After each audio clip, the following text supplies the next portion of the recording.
Assalamualaikum warahmatullahi wabarakatuh. Alhamdulillah kita masih disempatkan waktu oleh Allah SWT untuk mendengarkan kajian dari guru kita, Pak Ustadz. Ya. Nah, mungkin untuk mempersingkat waktu ya, langsung dimulai saja oleh Ustadz, Pak Ustadz. Nasir. Ya, Ade Abdul Nasir, salah. Ya dah, silakan Pak Ustadz untuk waktunya. Saya persilahkan. Oke. Ya, syukran Mas Apandi. Bismillahirrahmanirrahim. Assalamualaikum warahmatullahi wabarakatuh. Waalaikumsalam warahmatullahi wabarakatuh.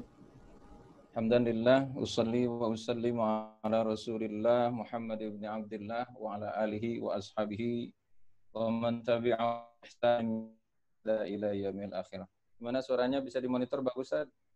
Kecil suaranya, Ustaz. Kecil ya?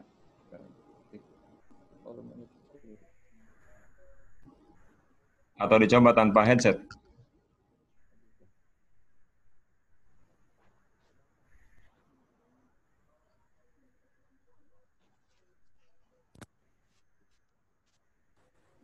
Jelas enggak? Ada suaranya enggak? Ada, Ustaz, jelas.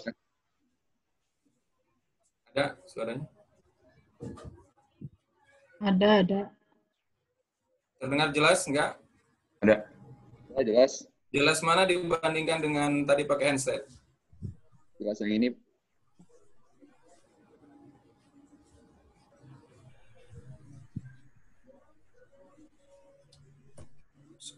Nah, agak dekat, Ustaz. Benar. Udah jelas belum suaranya? Agak putus-putus, Ustaz. Putus-putus. Ya? Putus-putus ya? Agak putus-putus. Ya.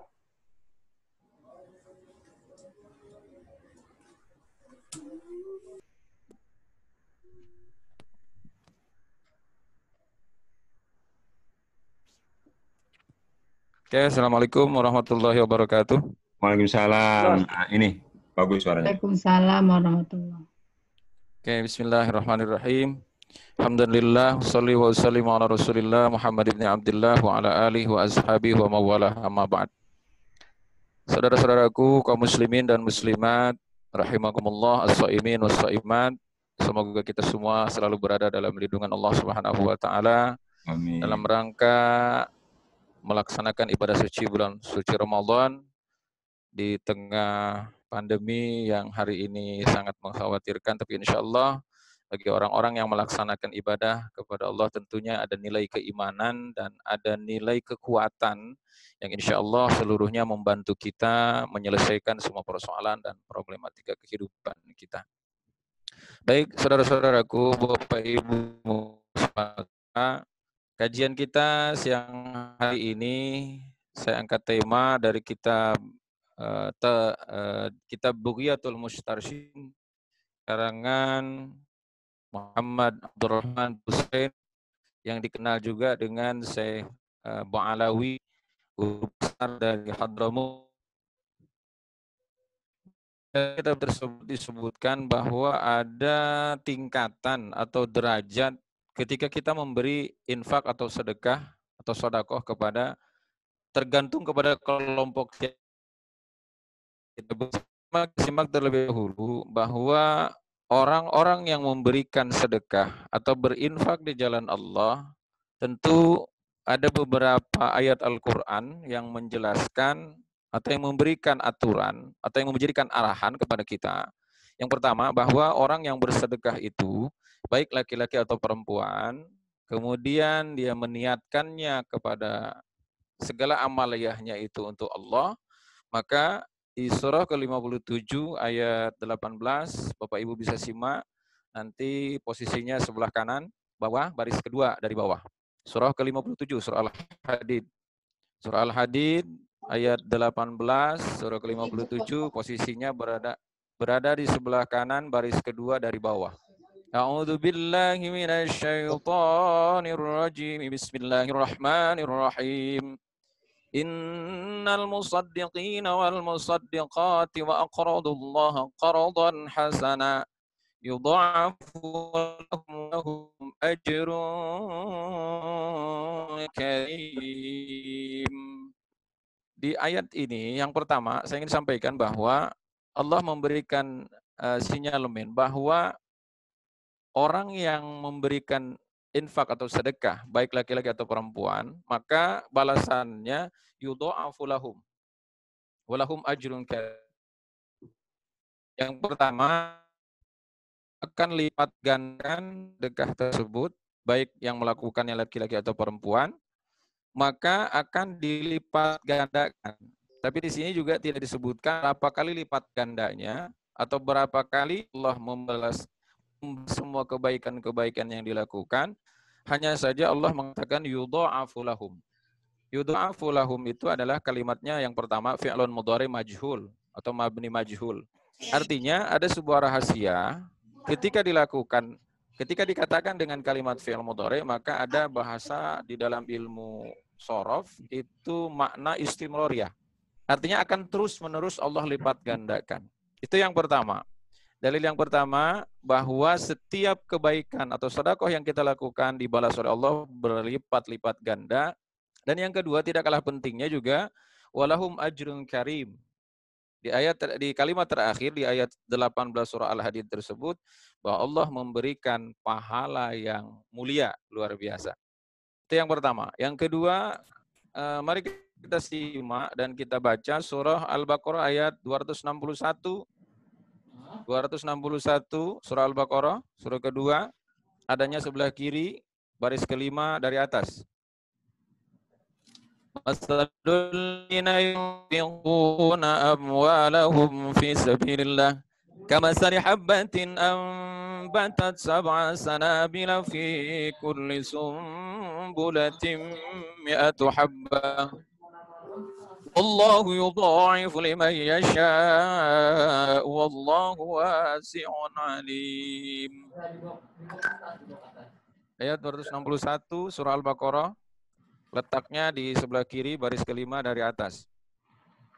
Masalul ladzina yunfikun amwalhum fi sabilillah kamasali habbah. Ini kita terjemahkan secara universal bahwa setiap kali orang melakukan kebaikan, infak, bersedekah, maka setidaknya minimal Allah memberikan balasan 700 kali lipat.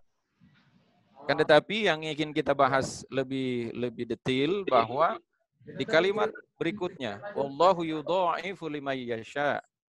Dan Allah akan melipat gandakan bagi orang yang Ia kehendaki. Artinya dua kalimat yudha'afu di surah Al-Hadid surah 57 ayat 18 tadi yang dibacakan pertama. Kemudian kolerasinya dengan wallahu yudha'ifu liman yasha di ayat 261 surah Al-Baqarah. Artinya setiap infak itu ternyata dengan berlipat-lipat ganda. Nanti akan saya lebih jelaskan. Menurut Imam As-Suyuti dalam kitab Khumasi atau yang saya baca sekarang ini kitabnya namanya Kitab Bughiyatul Mustarsyidin karangan Muhammad Abdurrahman bin itu adanya di Kitab Bughiyatul Mustarsyidin yang hari ini saya sedang baca. Yang ketiga, setelah kita mengambil atau menelusuri tentang kekuatan dalil atau dasar dari perbuatan infak dan sedekah tersebut, cukuplah sudah kita ambil dua ayat saja dari surat 57 ayat 18 dan surah kedua ayat 261. Walaupun masih banyak ayat-ayat yang lain, tetapi nanti kita langsung ke alokasinya saja. Kepada siapa saja kita memberikan infak itu terbaik dalam kehidupan kita. Maka sekarang buka, Bapak Ibu, bisa dibuka masih surah yang sama, surah Al-Baqarah. Surah Al-Baqarah di ayat 215, itu posisinya berada di sebelah kanan. Yas'alunaka madza yunfikun, ya. Sebelah kanan baris kedua dari bawah. Posisinya sebelah kanan baris kedua dari bawah. Surah Al-Baqarah ayat 15. Yas'alunaka madza yunfikun. Qul ma anfaqtum min khairin falil walidaini wal aqrabina wal yatama wal masakin wa ibnis sabil Wa ma taf'alu min khairin fa innallaha bihi alim. Di ayat ini, di surah Al-Baqarah ayat ke-215 ini, posisi baris kedua dari bawah, bahwa ternyata ketika Rasulullah SAW ditanya tentang berinfak atau membelanjakan harta, jadi mungkin terlebih dahulu perlu kita bahas, infak dan sedekah itu sebetulnya bisa dinilai sama, tapi lebih universal sedekah ketimbang infak. Karena kalau infak itu biasanya hubungannya khusus dengan uang atau harta. Nah, kemudian yang hari ini kita akan bahas tentang pembahasan yang lebih detail adalah tentang alokasi kepada siapa saja lebih baik kita memberikan sedekah tersebut. Nanti akan saya bacakan satu persatu.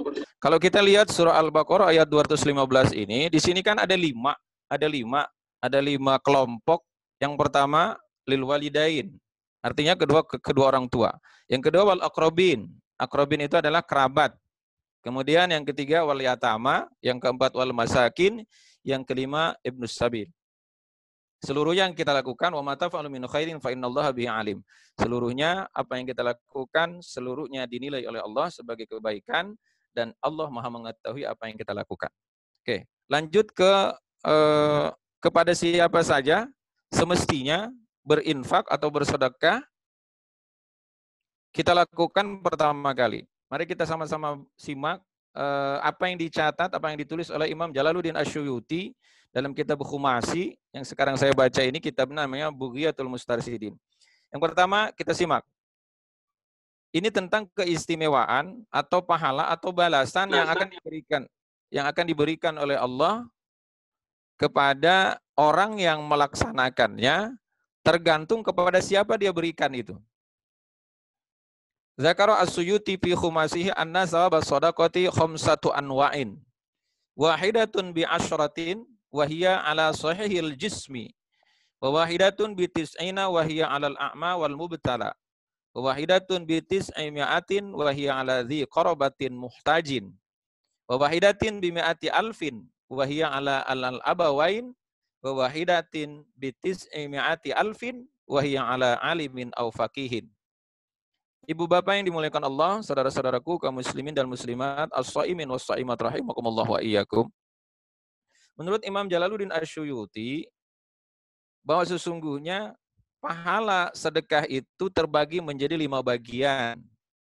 Artinya ini kita lihat mungkin nominal yang bisa kita lihat dari sisi angka yang dibalaskan oleh Allah sesuai kepada siapa saja kita berikan tersebut. Menurut Imam Jalaluddin Asyuyuti mengatakan bahwa sedekah yang diberikan kepada orang yang sehat tubuhnya ala sahihil jismi itu menurut beliau mendapatkan 10 kali kebaikan. Jadi ketika kita memberikan sedekah kepada orang yang sehat tubuhnya, sebetulnya nggak ada masalah. Ini yang menjadi persoalan yang harus kita luruskan hari ini. Banyak orang-orang yang menilai ketika bersedekah itu hanya kepada orang-orang yang jompo, orang-orang yang, mohon maaf, dalam bahasa yang paling kasar mungkin orang lumpuh atau orang yang tidak memiliki kesehatan tubuh lah. Maka akan muncul hal-hal seperti ini ketika ada orang yang dilihat tubuhnya sehat, mohon maaf bahasanya, terus kemudian dia meminta sesuatu. Kita kadang masih ada orang yang melihat bahwa itu semua adalah sebuah kemalasan. Enggak perlulah kita kasih kepada orang yang tubuhnya masih sehat. Padahal menurut Imam Asyuyuti bahwa sesungguhnya kepada orang yang sehat tubuhnya pun kita akan mendapatkan 10 kebaikan. Jadi kalau memang kita mau memberi, silahkan berikan kepada siapa saja. Kebaikan-kebaikan tersebut, sedekah tersebut, sekalipun kepada orang yang tubuhnya sehat. Nah ini menurut Imam Jalaluddin Asyuyuti, bersedekah kepada orang yang sehat tubuhnya mendapat 10 kali kebaikan. Yang kedua, wa wahidatun bi tis'ina wa hiya 'alal a'ma wal mubtala. Sedekah yang kedua, pahalanya dibalas oleh Allah sampai 90 kali lipat. Lalu kepada siapa sedekah itu diberikan? Wahia 'alal a'ma wal mubtala. Sekali lagi, yang pertama, sedekah kepada orang yang tubuhnya sehat, badannya sehat, maka kita masih tetap mendapatkan kebaikan itu bahkan dengan 10 kali lipat kebaikan yang Allah balaskan kepada kita. Yang kedua, bersedekah kepada orang-orang buta dan orang-orang yang diuji oleh Allah, termasuk di dalamnya penafsiran beberapa ulama, wal mubtala di sini adalah termasuk anak yatim. Jadi ketika kita memberi kepada orang-orang buta yang kehilangan pandangannya secara fisik, dan insya Allah hatinya masih tetap terbuka untuk Islam, untuk kebaikan-kebaikan agamanya, maka ketika kita memberi sedekah kepada orang buta dan orang-orang diuji oleh Allah, termasuk di dalamnya orang yang ditinggalkan keluarganya, kena musibah, maka seseorang yang memberi kebaikan, memberi bersedekah kepada orang-orang yang buta dan orang yang diuji oleh Allah, secara ringkas, itu semua dibalas oleh Allah sebesar atau sebanyak 90 kali lipat. Itu yang kedua. Kemudian yang ketiga, nanti akan saya bahas juga, kita sinkronkan dengan firman Allah surah Al-Baqarah ayat 215 tadi. Karena di sana ada juga perintahnya bahwa bersedekah itu yang paling baik kepada kedua orang tua. Yang ketiga, mungkin nanti di akhir saya akan ulas bagi yang baru bergabung. Mungkin nanti sebelum kita tutup akan kita baca dari pertama sampai akhir agar semuanya bisa mendapat manfaat atau bisa mengambil hujah bagi setiap perilaku dan amaliyah kita yang akan kita lakukan. Silakan saja, mungkin kalau bagi ada yang memiliki minat, kitab ini bisa dibeli di setiap buku toko kitab, namanya Bugyatul Mustarsyidin, itu berada di halaman 107. Ya. Baik. Ibu bapak yang dimuliakan Allah Subhanahu wa taala. Kelompok yang kedua, wa wahidatun bitis aimiatin. Kalau kelompok pertama bersedekah kepada orang yang sehat badannya, maka Allah memberikan balasan 10 kali lipat, dan kepada orang-orang yang buta dan juga orang yang diuji oleh Allah, ujiannya mungkin secara umum lah di sini, maka mendapatkan 90 kebaikan. Yang ketiga, wa wahidatun bitis aimiatin. Sekali bersedekah dibalas oleh Allah, ini lebih tinggi lagi lipat gandanya. Bitis emiatin, 900 kali kebaikan. Setiap manusia yang melakukan atau bersedekah kepada orang yang ditentukan di sini, yang ketiga, wahia ala dzi qarbatin muhtajin. Kata Imam Asyuyuti, sedekah kepada orang yang sehat badannya hanya 10 kebaikan. Bersedekah kepada orang buta dan orang yang diuji oleh Allah, maka 90 kebaikan. Tapi ketika bersedekah kepada ala dzi qarabatin muhtajin, kepada kerabat atau saudara terdekat, kalau di dalam bahasa Al-Quran, al-aqrabin. Nanti Bapak Ibu bisa simak, bisa dibuka tuh, surah Al-Baqarah ayat 215. Yang tadi dikatakan, yas'alunaka madza yunfikun, qul ma anfaqtum min khairin falil walidain wal aqrabin. Wal aqrabin. Karena nanti ini ada semacam urutannya agak dibalik. Kalau di Al-Qur'an yang pertama falil walidain dulu yang dibahas, tapi kalau di sini kerabat dulu. Walaupun sebetulnya sama-sama saja, posisinya tetap di posisi tertinggi, adanya di ibu bapak. Yang ketiga, satu orang bersedekah kepada kerabat ala dzi qarabatin muhtajin, kepada kerabat yang membutuhkan. Mari kita sama-sama pahami dulu, muhtajin itu apa? Muhtajin itu berarti yang keluarga kita standar kehidupannya lebih membutuhkan daripada kita. Walaupun sebetulnya nanti ketika kita kaji lagi ayat yang lain, surah Ali Imran ayat 133, 134 dan 135, itu posisinya sebelah kanan, baris pertama dari atas. Wasari'u ila maghfiratin min rabbikum wa jannatin 'arduha as-samawati wal ardh u'iddat lil muttaqin alladzina yunfikuna fis sarra'i wad dharra. 134 surah Ali Imran, posisi sebelah kanan, baris kedua dari atas. Alladzina yunfikuna fis sarra'i wad dharra'i wal kadhibina wal ghaidha wal 'afina 'anil nas. Jadi sebenarnya posisi alladzi qarabatin muhtajin ini sebetulnya tergantung kepada hati kita. Maka nanti ada juga pengorbanan yang lebih baik itu adalah pada saat kita Wadh-dharra. Kalau fis-sarra mungkin bisa kita terjemahkan secara secara implisit lah, secara sempit, bahwa sesungguhnya ketika kita bersedekah itu walaupun kita butuh, maka kita bisa memberi orang lain yang lebih membutuhkan. Nah, belum lagi nanti derajatnya isar. Karena di dalam bahasa Islam itu orang yang dermawan itu ada dua. Yang pertama sakhi. Sakhi itu adalah orang yang dermawan dan dia memiliki lebih hartanya. Lalu yang kedua, isar. Isar itu dia punya tapi untuk dirinya tidak terlalu penting. Artinya mendahulukan orang lain terlebih dahulu. Isar namanya. Maka isar dengan sakhi ini derajatnya lebih tinggi isar daripada sakhi. Oke, itu yang ketiga.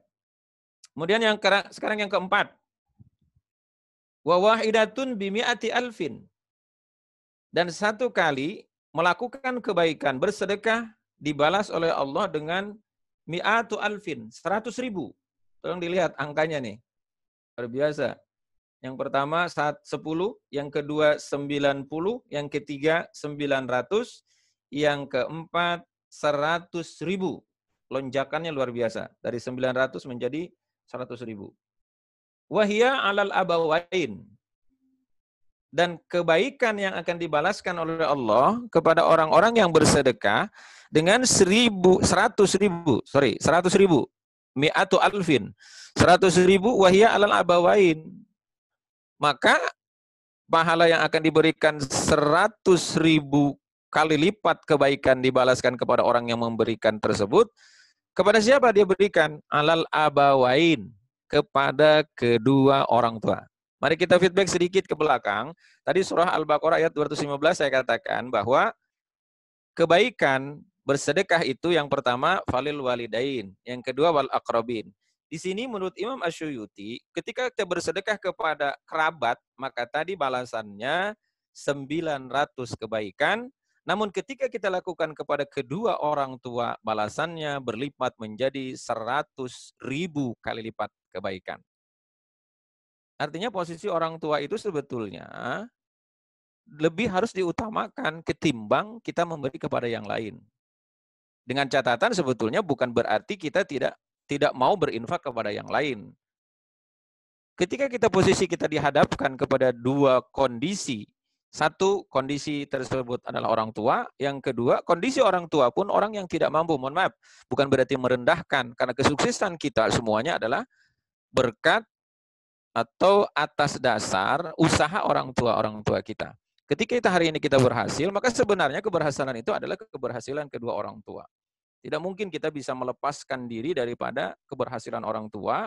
Ketika hari ini menjadi orang yang sukses, menjadi orang yang bahagia, menjadi orang-orang yang memiliki harta banyak, tanpa melibatkan posisi kedua orang tua. Maka oleh karenanya, kebaikan-kebaikan itu adalah kita lakukan sesuai dengan urutan yang di surah Al-Baqarah ayat 215 tadi. Sebelum memberi kepada orang lain. Hari ini banyak orang yang meyakini bahwa ketika ia memiliki hajat, ketika ia memiliki kebutuhan, saya santuni anak yatim. Sebetulnya bukan tidak baik. Minta doa anak yatim. Mungkin doa anak yatim dikabulkan oleh Allah Subhanahu wa taala. Kalaupun sebenarnya dalam rangka menyantuni anak yatim, bahwa sesungguhnya itu adalah sebuah kewajiban. Sebuah kewajiban. Kalau di sini kita mendahulukan memberi sedekah kepada kedua orang tua, karena itu adalah menjadi sebuah kewajiban. Nanti kita lihat tafsir Imam Nawawi ketika mentafsirkan ayat yang sama. Surah Al-Baqarah ayat 215, ketika dikatakan falil walidain, maka di sini Imam Nawawi menerjemahkan wajib hukumnya memberi nafkah kepada kedua orang tua pada saat orang tua sudah lemah, tidak lagi memiliki kemampuan untuk mencari nafkah. Maka jatuhnya bukan hanya sekedar infak sedekah, melainkan infaknya infak al-wajibah, yang artinya kewajiban bagi anak-anaknya memberikan nafkah kepada kedua orang tuanya pada saat indal ajzihima, ketika kedua-duanya sudah lemah, artinya sudah tidak bisa lagi, tidak produktif, gitu. Baik, yang kelima, yang terakhir, Yang terakhir, wa wahidatun bitis mi'ati alfin wa hiya ala alimin aw faqihin. Mungkin sebenarnya apa yang dituliskan Imam Asyuyuti ini bisa kita pahami dengan kategori-kategori manfaatnya gitu loh. Bapak Ibu yang dimuliakan Allah, tulisan ini mengarahkan kepada kita bagaimana caranya agar sedekah kita ini lebih banyak dinikmati orang. Oke. Ketika kita memberi kepada orang yang sahih, yang sehat badannya, maka dia sajalah yang bisa menerima itu. Maka balasannya hanya 10 kali lipat. Tapi ketika kita memberi kepada orang buta, orang yang diuji oleh Allah, maka balasannya 90, karena mungkin manfaatnya lebih ketika kita berikan dibandingkan dengan kepada orang yang sehat. Karena orang sehat mungkin masih bisa jalan, masih bisa mencari yang lainnya. Tapi ketika kita memberi kepada orang yang buta dan orang yang diuji oleh Allah, maka pahalanya berlipat menjadi 90. Kemudian memberi kepada kerabat juga yang membutuhkan menjadi 900 kebaikan. Karena memang bisa jadi di antara kerabat yang kita kasih, dia berikan lagi kepada orang yang lebih membutuhkan di keluarganya. Artinya ini semakin kayak semacam apa ya, kalau bahasa sederhananya kayak multi level marketing gitu loh. Semakin kita memberi kepada si A ini punya anak 3. Kerabat kita punya anak 3. Maka kita berikan kepada kedua orang tuanya, maka orang tuanya akan memberikan kepada si anak-anaknya yang membutuhkan ini, maka dari situlah mungkin Allah melipat gandakan kebaikan. Kemudian kepada kedua orang tua menjadi kebaikan dibalas 100.000 kali kebaikan, karena memang orang tua lebih banyak membutuhkan dan lebih banyak berkorban kepada anak-anaknya. Yang kelima, yang terakhir, wa wahidatun bitis mi'ati alfin wa hiya ala alimin aw faqihin. Nah, yang kelima ini saya bahas terlebih dahulu tentang alim wa faqihnya. Jadi jangan sampai nanti wah ini Ustadz lagi iklan. Jangan sampai begitu ya. Nanti pemikirannya tolong dijauhkan dulu. Saya hanya ingin menjelaskan saja detailnya bahwa begini. Yang kelima, bersedekah kepada orang alim atau faqih maka dibalas oleh Allah sebanyak 900.000 ya. Bitis mi'ati alfin. Kalau tadi kepada kedua orang tua dengan 100.000. 100.000 kebaikan. Nah, sekarang yang kelima, barang siapa orang yang bersedekah kepada orang alim au faqihin atau orang-orang faqih, maka Allah akan balas sebanyak 900.000 kali kebaikan. Tolong dipahami dulu. Jadi jangan sampai ada pemahaman Ustadz lagi lagi iklan atau lagi menyodorkan diri. Saya bukan orang alim, saya bukan orang faqih. Di sini yang dikatakan oleh Imam Jalaluddin Asyuyuti alimun au faqihun adalah mujtahid para ulama yang memberi fatwa dengan ilmunya dan itu tidak pernah meminta imbalan dari siapapun.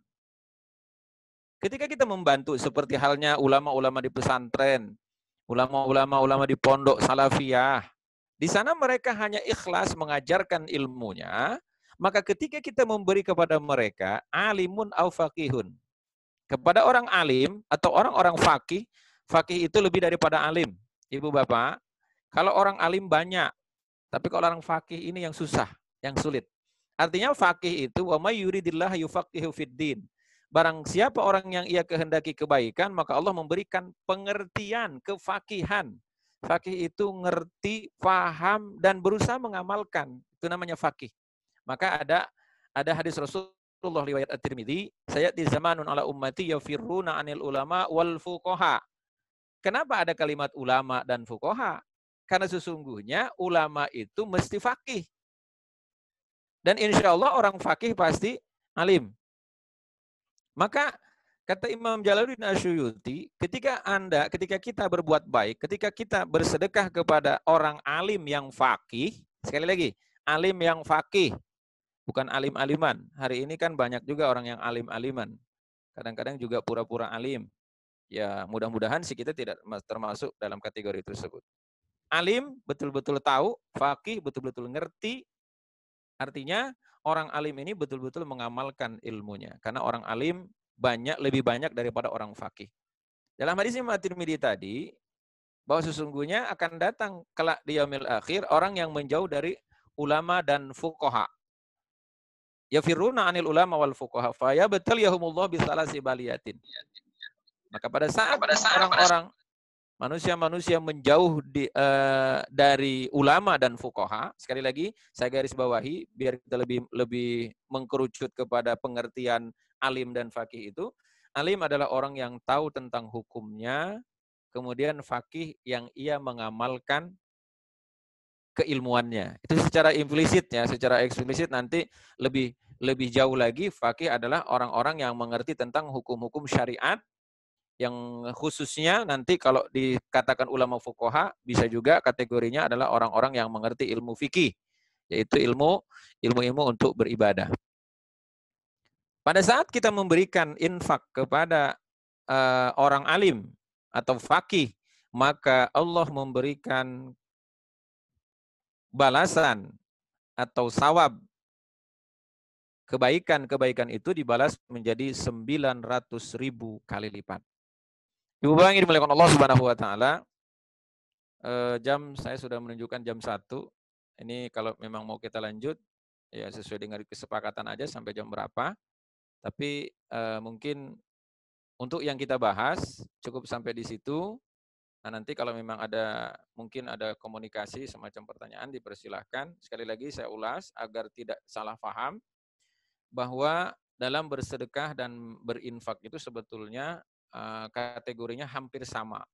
Namun kalau infak itu biasanya yang berhubungan dengan harta. Tapi kalau sedekah lebih universal, lebih umum lagi.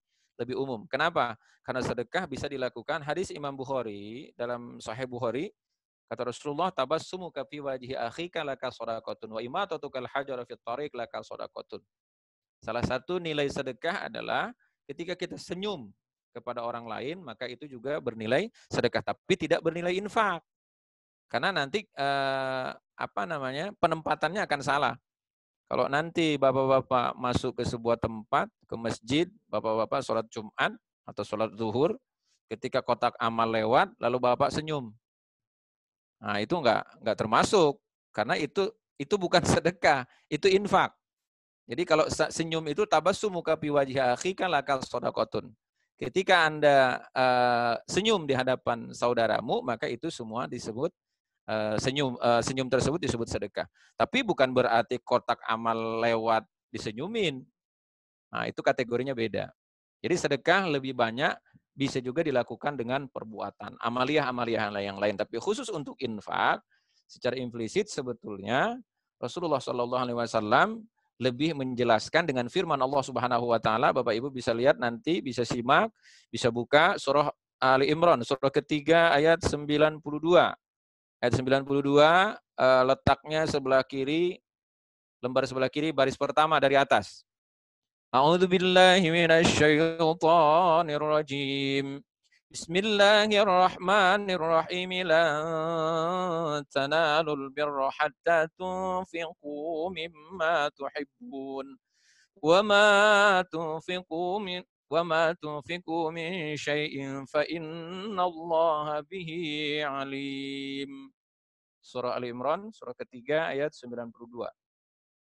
Nah, kalau kita melihat dari sisi firman Allah ini, ternyata memang kategorinya infak adalah yang berhubungan dengan harta. Karena asbabun nuzul ini, salah satu sebab turun, bukan asbabun nuzul, artinya ada satu peristiwa ketika ayat ini turun, seorang sahabat Rasulullah yang bernama Abu Talhah, beliau menginfakkan kebun kurmanya, yang bernama kalau tidak salah namanya Bayruha, ya, atau Bayraha lah, ada orang yang mengatakan itu ya, nggak ada masalah lah namanya. Sedikit berbeda saja mungkin ro dengan ra gitu. Ketika turun ayat ini, Abu Talhah memilih menginfakkan kebun kurma kesayangannya yang bernama Bayruha karena ia mendengar lan tanalul birra hatta tunfiqu mimma tuhibbun. Sedikit saya ulas bahwa kenapa ada kalimat mimma tuhibbun. Jadi sebenarnya apa-apa yang kita keluarkan itu sebaiknya apa yang kita suka. Setidaknya ada amaliyah kita yang kita lakukan. Bersedekah itu dengan sesuatu yang kita sayangi, yang kita, kalau bahasa kita, yang kita doyan lah, yang kita mau juga gitu loh. Jadi jangan sampai Ketika kita memberi kepada orang lain, sisaan yang udah hampir mau basi, na'udzubillah, atau dipilah-pilih kalau kita mau bersedekah, belinya yang murah-murah. Jadi sebetulnya kategori dalam bersedekah itu sebaiknya mimma tuhibbun. Baik. Barangkali ini saja dulu. Semoga apa yang saya sampaikan bisa bermanfaat bagi kita semua. Ustaz, silakan. Silakan, Mas Pandi. Ya. Dari para pendengar ada yang mau bertanya dulu sebelum disudahi? Silakan, Bang. Izin bertanya, langsung aja. Ya.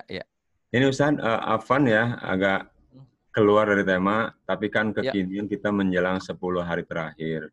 Iya. Ada pertanyaan yang masuk ke saya, dan saya menyampaikan akan kita tanyakan ke Ustaz. Pertanyaan dari ukhti, dari akhwat, karena memang ini rutinan wanita ya. Ini harus kita beri pencerahan. Kenapa? Supaya tidak pesimis ketika sebelum terakhir wanita sedang haid. Izin bertanya. Yang pertama, kata beliau, apakah waktu-waktu yang Allah janjikan dijabahnya doa hamba di bulan Ramadan hanya berlaku bagi yang berpuasa? Apakah doa wanita yang haid pada waktu-waktu tersebut tetap punya keistimewaan yang sama? Nah, yang ketiga, apa amalan yang direkomendasikan untuk wanita yang haid agar tetap dapat mengejar kemuliaan Lailatul Qadar di masa 10 hari terakhir? Nah, itu pertanyaan Ustaz. Mohon keikhlasannya untuk menjawab, karena ini sangat ditunggu. Bukan hanya penanya, mungkin dari kalangan ibu-ibu yang belum mendapat pencerahan. Silahkan Pak, mohon jawabannya. Baik, waalaikumsalam. Ukhti yang bertanya siapa namanya, Ustaz? Zulfah Juliani. Zulfah Juliani. Mbak kali ya, saya panggilnya ya. Mbak Zulfah, jadi gini, yang pertama, semua manusia punya derajat yang sama. Laki-laki dan perempuan semua sama saja dalam hal beribadah ya, dalam hal beribadah. Karena ini kan yang namanya Lailatul Qadar ini. Lailatul Qadar ini adalah sebuah malam yang Allah janjikan kepada orang-orang yang beribadah. Mari kita sama-sama bahas terlebih dahulu ibadah dulu. Ibadah itu adalah bukan hanya sekedar sholat, bukan hanya sekedar wiridan, bukan hanya sekedar baca Quran, tapi bentuk ibadah adalah bentuk penghambaan diri kita kepada Allah. Jadi Mbak, sebetulnya dalam kondisi seperti apapun, bisa mendapatkan keistimewaan malam Lailatul Qadar tersebut. Namun nanti mungkin kaifiahnya berbeda dengan orang-orang yang tidak memiliki hadas. Jadi begini, bagi orang yang memiliki hadas sekalipun, dalam Islam masih tetap akan mendapatkan kebaikan. Dengan cara, yang pertama, ibadahlah sesuai dengan aturan yang diberlakukan dalam syariat Islam. Yang pertama, bagi orang yang haid, menstruasi, tidak boleh sholat, tidak boleh puasa, tidak boleh baca Quran.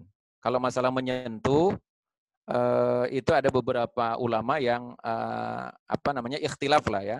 Akan tetapi membaca Al-Quran dengan bersuara ya, bagi orang yang bukan penghafal Al-Quran maka tidak diperbolehkan. Oke. Yang kedua, tadi pertanyaannya apa Ustaz? Diulang. Yang pertama ibadah. Yang kedua, saya sih menyimpulkannya mungkin begini. Apa saja yang bisa dilakukan pada saat wanita atau wanita menstruasi di dalam 10 hari terakhir.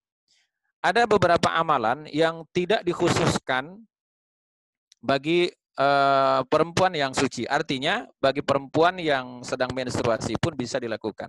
Apa itu?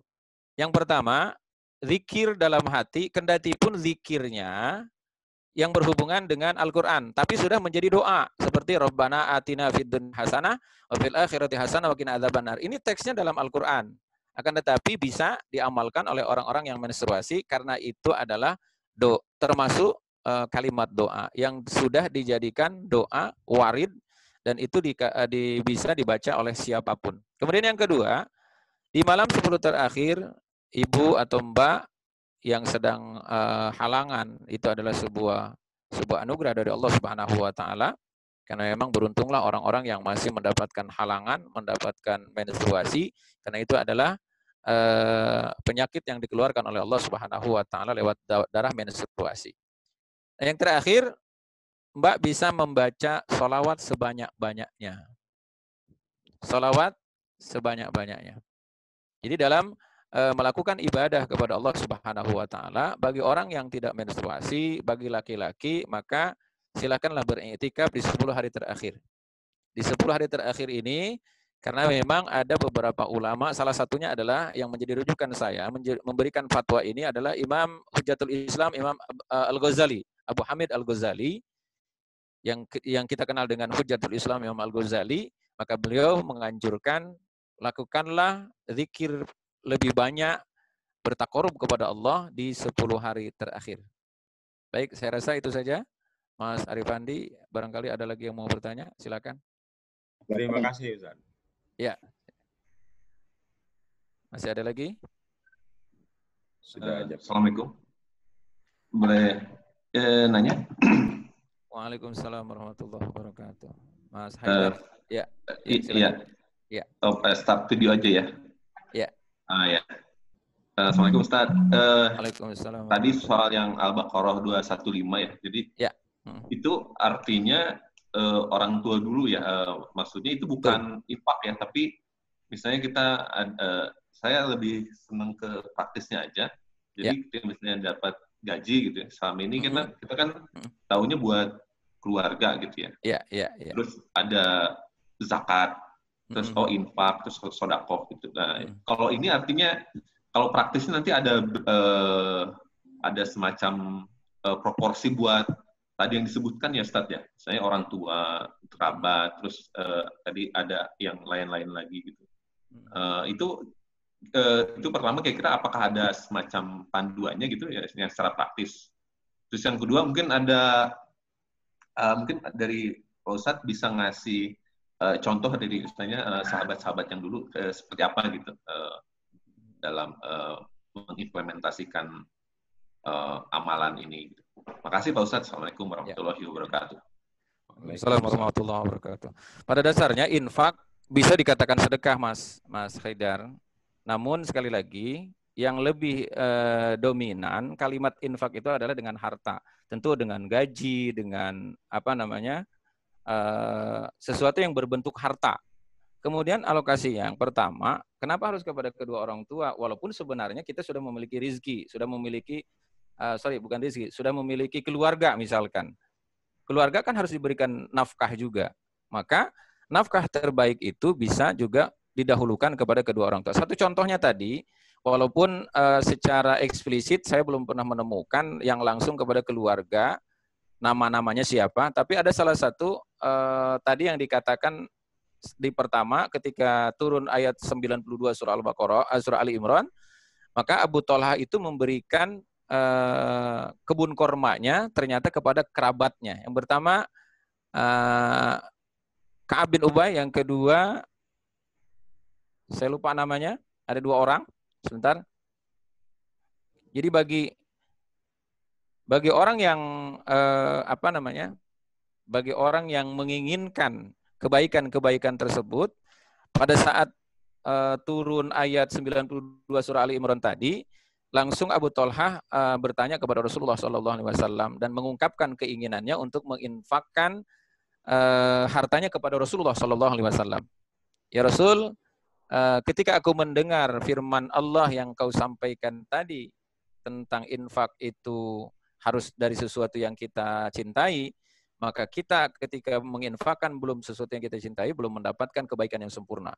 Maka Rasulullah SAW bukan menolaknya, akan tetapi mengarahkannya kepada saudaranya, kepada sepupunya. Akhirnya Abu Thalhah memberikan kebun kurmanya tersebut kepada Ubay bin Ka'ab dan kepada Hasan bin Sabit, yaitu merupakan dua sepupunya. Cukup jelas Mas Haidar?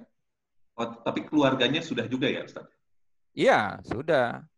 Artinya, jadi kalau kita melihat ini nih Mas, yang tadi saya bahas tentang artikel Imam Jalaluddin Asyuyuti, di sini kan sebetulnya yang diutamakan itu kedua orang tua, namun juga tidak ketinggalan kedua kerabat-kerabatnya, wal aqrabin, orang-orang terdekat. Oh ya, baik. Terima kasih. Assalamualaikum. Ya, Waalaikumsalam warahmatullahi wabarakatuh. Satu lagi, Ustaz, kalau masih ada. Silakan. Ustaz.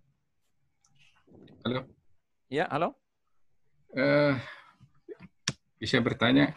Ya, silakan. Turut Bismillahirrahmanirrahim. Assalamualaikum warahmatullahi wabarakatuh. Waalaikumsalam warahmatullahi wabarakatuh. Masalah infak atau sedekah ini Pak Ustaz. Iya. Yang dipaparkan tadi. Yang paling utama itu ke orang lain atau kepada saudara kita gitu. Ya. Mohon penjelasannya. Makasih Pak Ustaz. Siap. Mas Heru ya? Ya. Iya Mas Heru. Gini, kalau kita melihat tadi mungkin kita perlu feedback lagi ke belakang. Nanti Mas Heru bisa buka surah Al-Baqarah 215 yang tadi ditanyakan Mas Haidar. Al-Baqarah 215 posisinya sebelah kanan baris kedua dari bawah. Nah, itu ketika dikatakan yas'alunaka madza yunfikun. Ayat ini turun karena ada beberapa sahabat bertanya, bingung kepada siapa mau berbuat baik lebih dulu. Berinfak lebih dulu. Lalu jawaban Al-Qur'an, maka sebenarnya kul ma anfaqtum min khairin falil walidain wal aqrabin wal yatama wal masakin wa ibnis sabil. Jadi Quran versi surah Al-Baqarah 215, mungkin kalau yang lain bisa mencari di tempat lain seperti surah At-Taubah, kemudian di surah-surah yang lain, tapi di sini saya ingin menjelaskan infak terbaik adalah kepada kedua orang tua terlebih dahulu, yang kedua kepada kerabat. Imam Nawawi menjelaskan tentang akrobin itu auladul aulad, artinya anaknya anak kita, berarti cucu-cucu kita lah, atau kerabat-kerabat terdekat. Wal yatama yang ketiga anak yatim, yang keempat wal masakin orang-orang miskin, yang kelima ibnus sabil orang-orang yang berada di jalan Allah. Oke. Saya rasa cukup itu. Iya, Mas Heru. Terima kasih, Ustaz. Ya, sami-sami. Ya, Waalaikumsalam warahmatullahi wabarakatuh. Ya, Ustaz Melani, Mas Arifandi. Ya mungkin karena sudah jam 1 lebih, kita kembali saja kajian Zur pada siang hari ini. Oke. Mereview ya. Jadi kalau dari yang saya dapat ada 5 golongan yang mendapat balasan yang dari sedekah itu. Yang pertama, kepada orang yang sehat itu dibalas 10 kali oleh Allah. Terus yang kedua, orang yang diberi ujian oleh Allah atau yang sedang sakit. Yang ketiga, orang kerabat yang membutuhkan. Keempat, orang tua. Dan kelima adalah kepada orang yang alim atau kepada orang alim. Ya mungkin segitu saja. Mohon maaf jika ada kesalahan. Yang salah datang dari saya dan yang benar datang dari Allah. Mungkin kita tutup dengan doa kafaratul majelis. Subhanakallahumma bihamdika asyhadu an la ilaha illa anta astaghfiruka wa atubu ilaik. Assalamualaikum warahmatullahi wabarakatuh.